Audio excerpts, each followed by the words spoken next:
खुलुमबाय गोजोन फुंबिलिनि बयनिसिमबो गाहाम हामलायनायजों लोगोसे नोंथांमोनखौ आंनि SBBODO निउज चेनेलाव बयखौबो बरायबावनाय थाबाय। आं सिबिरानि ब्रह्म नोंथांमोननि थाखाय आं फिन गोदान खौरां लानानै फैबावबाय। आसा खालामो खौरांखौ नोंथांमोना जोबजासिम नायलांगोन। बाक्सानिफ्राय ULB नि सन्देहजों सानै सोद्रोमाफोरखौ हमदों बाक्सा पुलिसा। हमजानाय सानैनि मुङा फारियै दानसोरां बसुमतारी 21 बोसोर बैसोनि आरो दीपक थापा 36 बोसोर बैसोनि। बाक्सा पुलिसा फोरमायथिनाय बायदिब्ला ULB नि हेंथायै तामुलपुर, नाग्रिजुलि, गरेस्वर, देवसुङा, कुमारिकाटा, सवागपुर ओनसोलफोराव गोख्रोङै सिग्रोमनाय हाबाखौ मावदोंमोन। बेयावनो ULB नि सन्देहजों दावरायजानि दानसोरां बसुमतारी आरो अदालगुरि जिल्ला देवसुङानि दीपक थापाखौ हमनो हादों। खौरांगिरिनि सोंथियाव दानसोरां बसुमतारीया फोरमायथिदों दि साथाम ULB नि सोद्रोमाफोरा ट्रेनिं होनो थाखाय बिथांखौ लांनो फैदोंमोन, नाथाय बिसि फिसा थानायनि थाखाय बिथाङा ULB नि सोद्रोमाफोरजों थांफायाखैमोन। गुबुन फारसेथिं दीपक थापाया गावखौ इउनाइटेड गरखा पिपल्स अर्गानाइजेशन UGPO नि सोद्रोमा आरो दा गोजोन सावरायनो थाखाय सिजफायारावसो दंफैयो होननानै फोरमायथिदों आरो पुलिसा गावखौ ULB साजायनो नागिरदों होननानै बुंथियो बिथाङा। बाक्सा पुलिसा फोरमायथिनाय बायदिब्ला थरसे ग्रेनेड, गंस्नि मबाइल आरो रां दाबिनायनि फोरमान बिलाइ मोननो हादों होननानै फोरमायथिदों। दासान्दि ULB सन्देह खालामजानाय दानसोरां बसुमतारी आरो दीपक थापाखौ गरेस्वर पुलिस थानायाव लाखिनानै सोंनाय फिननाय खामानिखौ मावगासिनो दङ होननानैबो बाक्सा पुलिसा मिथिहोदों। दरंनि धलपुरनि गर'खुथियाव दुंहाव थासारि। गर'खुथियाव थानाय 500 बिघा सोरखारि हाखौ आसाम केबिनेटआव आबाद फोथार खालामनो थाखाय गनायथि होदोंमोन। बेनि उनावनो गर'खुथिनि सोरखारि हायाव दखल खालामनानै थांनाय 1970 मायथाइनिफ्रायनो रायजो जाबोनाय सुबुंफोरखौ सा 700 आसाम पुलिसा मैया होखारना थांदोंमोन, नाथाय थागिबिफ्रा बेनि हेंथायै गसंथेदोंमोन। रिपर्टनि बायदिब्ला थागिबिफ्रा गिबियाव लावथि, अन्थाइ, गोफार हाथियार बायदि लानानै पुलिसनि सायाव गाग्लोबदोंमोन। पुलिसा बेखौ होबथानो थाखाय आसु गेस आरो राबार बुलेट गावनो गोनां जादों। अब्लाबो थासारिया मोजाङाव फैयैनि थाखाय पुलिसा गुलि गावदों। बे दुंहाव थासारि जानायजों सानै थागिबिनि जिउ खहा जादों। मुङा फारियै साद्दाम हुसैन आरो शेख फरिद। बिनि अनगायैबो गोबाङानो जोखोम जादों आरो आसाम पुलिसनिफ्राय 8सोखौ जोखोम जादों होननानै खौरां मोननाय जादों। गर'खुथियाव जानाय बे दुंहाव थासारिखौ लानानै गोख्रोङै सोंखारिदों बेरेखा दोलो आसाम प्रदेश कंग्रेस कमिटिनि आफादगिरि भुपेन कुमार बरा बिथाङा बुंथिदों दि COVID-19 समाव सोरखौबा होखारोब्लाबो होखारनायनि सिगां सोरखारा थानाय जानाय आरो जिउ खुंनायनि राहा खालामनानै होग्रोनांगोन होननानै जौसिन बिजिरसालियानो बिथोन होखादोंमोन। नाथाय BJP सोरखारा जौसिन बिजिरसालिनि बिथोन मानियालासै गोसो बायदियै सुबुंफोरखौ होखारनाया सुबुंनि बेरेखा जादों। लोगोसे BJPनि बे आखुआ फोरमान होयोदि BJPआ जेब्लाबो सिलाइनि गुलिजों गादबनानै आरो नंखाय एनकाउन्टार खालामनानै रायजोखौ सालायनो नाजादों होननानै फोरमायथियो बिथाङा। बारग' NDBफोरखौ सन्देह खालामनानै हाराहास्ति खालामनायनिफ्राय BTC सोरखार, आसाम सोरखार, आसाम पुलिस आरो भारत सोरखारा गोजानाव थानांगौ। बेखौ बुंथिदों अदालगुरि जिल्ला ex-NDFB वेलफेयार ससाइटिया। फोरमायथिनाय बायदिब्ला बिथार गोरोबथानि उनाव नैथि खेबनि थाखाय हाथियार दैग्रा आफाद जोनोम मोननाय ULB आफादा भिडिअनि गेजेरजों बारग' NDBफोरनि जि दाबि बे दाबिखौ लाफानानै रन्जन दैमारि बिथांजों लोगोसे जोबथेसालियाव जोबजानाय ex-NDFBफोरखौ उदां खालामनायनि दाबि खालामदोंमोन आरो उदां खालामाब्ला बम बेरहोनायनि हुमखि होदोंमोन।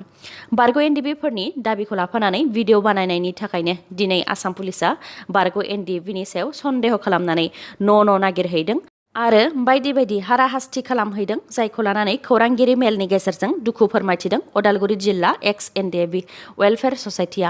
बिथांमोनहा फोरमायथिदों दि बिथार गोरोबथानि उनाव ex-NDFBफोरा गोजोनै थानो मोनखायाखै, आरोबाव दा ULB सन्देह खालामजानानै हाराहास्ति खालामजाबावदों। बेनिखायनो ULB आफादाबो ex-NDFBनि जि दाबि बेखौ लाफादेरनायखौ एंगारनांगौ आरो BTC सोरखार, आसाम सोरखार, आसाम पुलिस आरो भारत सोरखाराबो बारग' NDBफोरखौ ULB सन्देह खालामनायनिफ्राय गोजानाव थानो नांगौ आरो ex-NDBफोरनि सायाव फोथायनाय लाखिनांगौ होननानै फोरमायथियो बिथांमोनहा। लोगोसे फोरमायथिबावदों दि जायनाखि ex-NDBफोराबो सोरखारनि सायाव फोथायनाय लाखिनानै सुबुंखान्थिनि गेजेरजों आरो आयेननि गेजेरजों ex-NDBफोरनि जेंनाफोरखौ वेलफेयार ससाइटि, इउनाइटेड फराम आरो क'अर्डिनेशन कमिटि दानानै बेफोरनि गेजेरजों सुस्रांनो नाजागासिनो दङ होननानैबो फोरमायथिबाव बिथाङा। बेफोरनि अनगायैबो ULB आफाद जोनोम जानायखौ लानानै रोखा फोरमान गैयाबाबो बेनि सायाव सन्देह खालामनो हायो, जेरै रन्जन दैमारि आरो बारग' NDFBनि माखासे सोद्रोमाफोरखौ उदां खालामनो थाखाय ex-NDFBफोरा सुबुं गौमा होज्रिख्रावनाय हाबाफारि लादों, जेराव रोजा रोजा बर' सुबुंफोरा बाहागो लाफैदों। बेजों सोरखारनि सिगाङाव दिन्थिनो हादोंदि रन्जन दैमारि आरो ex-NDFBनि उदां जानायखौ बयबो बर'फोरानो लुबैयो। नाथाय माखासे गाज्रि गोसोनि सुबुङा बेखौ लुबैया जानो हागौ, बेनिखायनो सोलो खालामनानै ULB आफाद दादों जानो हागौ, जाहाथे ex-NDFBफोरा बे हाबाफारियाव बाहागो लानो हाया होननानै फोरमायथियो बिथांमोनहा। बेनिखायनो ULB आफाद जोनोम जानायनि आन्दोआव सोरनि आखाइ दं बेखौ CBIनि गेजेरजों नायबिजिरनांगौ आरो आयेन बायदियै साजा होनांगौ होननानैबो दाबि खालामबावो बिथांमोनहा। गुबुन फारसेथिं क'क्राझाराव ULB साजायनानै नंखायै एनकाउन्टार खालामनायनि सायाव थार नायबिजिरनाय जानांगौ आरो जोबोद खम समनि गेजेरावनो नायबिजिरनाय जानांगौ होननानैबो दाबि खालामो। लोगोसे बुंथिबावोदि सोरबा सुबुंखौ पुलिसा हमनानै कर्टनि गेजेरजों नायबिजिरालासे आयेनखौ आखायाव लानानै नंखायै एनकाउन्टार खालामनायखौ सोंखारियो बिथांमोनहा आरो गोजोन गोरोबथानि उनावबो बेबायदि नंखाय एनकाउन्टार खालामनायनि थाखायनो गोजोन गैयै थासारिया फैदों, जायनि थाखाय फरायसाफोरानो दैदेनग्रा गैयालासे गाव गावनि फरायनायखौ एंगारनानै गोजोननि थाखाय लामायाव सोमावसारनो गोनां जादों होननानैबो फोरमायथिबावो बिथांमोनहा। BPFनि थान्दै हान्जाया जोंसार मुसाहारिनि न'आव थांनानै 50,000 रांनि अनसुंथाइ होदों। ULBनि मुङाव नंखायै पुलिसनि गुलिजों गावथारजानाय सेरफांगुरि पुलिस थानानि सिङाव थानाय सेलेखा सालगुरि गामिनि थागिबि जोंसार मुसाहारिनि दुखुथिया नखराव BPFनि MLA दुर्गा दास बर', रबिराम नार्जारि, चरण बर' बिथांजों लोगोसे BTCनि BPF दोलोनि MCLA बिथांमोननि थान्दैया दावबायहैनानै सुलाद लाहैदों। जाथायनि सायाव थार बिजिरनाय मोननांगौनि थाखाय CBI नायबिजिरनाय जानांगौ होननानै गोख्रोङै दाबि खालामो आरो बेनि थाखाय सिगांग्रो BTC सोरखारा बिबान लाग्रोनांगोन, बेनि उनाव आसाम सोरखारखौ नारसिननांगौ होननानैबो बुंथिबावो। लोगोसे CBI नायबिजिरनाय जायोब्लासो गुबै जाथाया मा बेयो सोराङाव फैगोन होननानैबो बुंथिबावो बिथांमोनहा।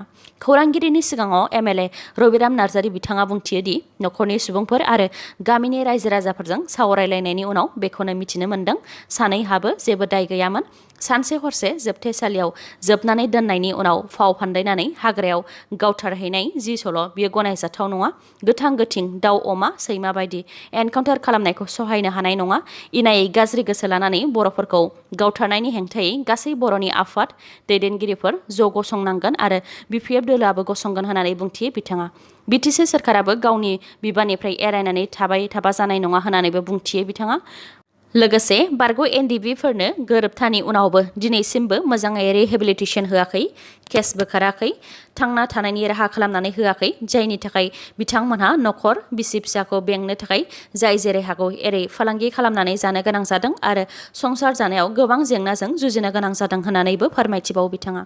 आसाम सोरखार आरो BTC सोरखारा मानो दासिमबो बारग' NDFBफोरखौ जोथोन लायाखै, मानो आलाय सिलाय खालामखो, मानो बिबान लायाखै, मानो police military, army, paramilitary, PWD, irrigation, agriculture बिफानाव साख्रि होआखै होननानैबो सोंथि खालामबावो बिथाङा। आसाम सोरखारा 1 लाख लाइमोनफोरनो साख्रि होनो खोथा होनायनि मादाव माखासेखौ ex-NDFBफोरनि थाखाय थाबैनो रिलिज खालामनानै साख्रियाव थिसननांगौ आरो 3rd 4th ग्रेडनि साख्रिखौ BTC सोरखारानो होनो हाखायो, बेनि थाखाय आसाम सोरखारनाव गनायथि लानो गोनांथि गैलाया। बेफोर साख्रिफोराव थाबैनो बारग' NDFBफोरखौ थिसननांगौ होननानैबो बुंथिबावो। लोगोसे सिगां 2003 मायथाइयाव BLT आरो एबसुजों गोरोबथा जानायनि उनाव लोगो लोगोनो BLTफोरखौ आर्मि, पुलिस, BSF, CRPFफोराव थिसनदोंमोन होननानैबो फोरमायथिबावो बिथाङा। BTC सोरखारा मानो दासिमबो बेफोरखौ मावनो हायाखै होननानै सोंथि खालामनायजों लोगोसे बेनो फोरमान होयोदि BTC सोरखारा फेलें एबा फेलर जाबाय होननानैबो बुंथिबावो बिथां रबिराम नार्जारिया। बेफोरनि अनगायैबो एनकाउन्टारजों जिउ खोमानांनाय बिथांमोननि नखरनो थाबैनो RCC न' आरो टयलेट लुनानै होनो थाखाय BTC सोरखारखौ खावलायहरबावो बिथांमोनहा। आसाम सोरखारा 3,000सो फरायसालिफोरखौ अरायनि थाखाय बन्द खालामनो थांखि लाबाय। फोरोंगिरि आरो फरायसाफोरनि रेशिय'खौ गोरोबहोनो थाखाय आरो एडमिनिस्ट्रेसन कस्ट आरो लजिस्टिक कस्ट जेरै गंसे फरायसालिखौ सामलायनो थाखाय बाहायनाय खरसाफोरखौ सामलायनो थाखायनो बे थांखिखौ लानाय जादों होननानै सोलोंथाइ बिफाना फोरमायथिदों। लोगोसे फोरमायथिबावदोंदि मोनसे केम्पासनि सिङावनो 2 एबा 3 फरायसालि थानाय आरो जानथायखौ नोजोर होनानै फरायसालिफोरखौ सरजाबनानै मोनसे खालामनाय जागोन। बेजोंनो रायजोआव 3,000सो फरायसालिया बन्द जागोन होननानै फोरमायथिदों। गिबियाव थाखो 9निफ्राय 12 थाखोसिम फरायसालिफोरनि सरजाबनाय खामानिखौ मावग्रोनाय जागोन होननानैबो फोरमायथिबावो सोलोंथाइ बिफाना। क'क्राझाराव सानै बर' सेंग्राखौ गावथारनायाव सोरखारनि आखाइ दं। सोरखारनि आखाइ गैयाबा बे खामानिया जानो हाया। बेखौ बुंथियो रायजो सभानि एमपि अजित कुमार भुइया बिथाङा बुंथिदों दि जेब्ला आसामनि गिबि मन्त्रि डक्टर हेमन्त बिश्व शर्माया पुलिसफोरखौ एनकाउन्टार खालामनो थुलुंगा होदोंमोन अब्लानो हमनो हाखादोंमोन दि फैबाय थानाय समाव जायनो सोरखारनि हेंथा बेखौनो एनकाउन्टार खालामगोन आरो बेनो दा जागासिनो दङ। आरो पुलिसफोरा गोसो बायदियै एनकाउन्टार खालामगासिनो दङ। बेल' नङा, आसाम सोरखारा हारिखौ थांखिनानै एनकाउन्टार खालामनायनिबो राजखान्थि खालामदों आरो बियो क'क्राझाराव नुजाथिदों होननानैबो बुंथिबावो बिथाङा। क'क्राझाराव सानै बर' सेंग्राखौ एनकाउन्टार खालामनाया आसाम सोरखारनि बिथोनावनो जादों। बेनिखायनो नंखाय एनकाउन्टार खालामनायनि हेंथायै गासैबो आफादफोर लोगोसे सुबुं खान्थिखौ मोजां मोनग्राफोरा ज' गसंनांगोन, नङाब्ला बेबायदिनो जाबाय थागोन होननानैबो फोरमायथिबावो बिथाङा। लोगोसे बुंथिबावो दि ULB हाथियार दैग्रा आफाद जोनोम जानाया बारा सान जायाखैनो बिथांमोनहा जेबो खामानिखौनो मावनो लाजेनाखै।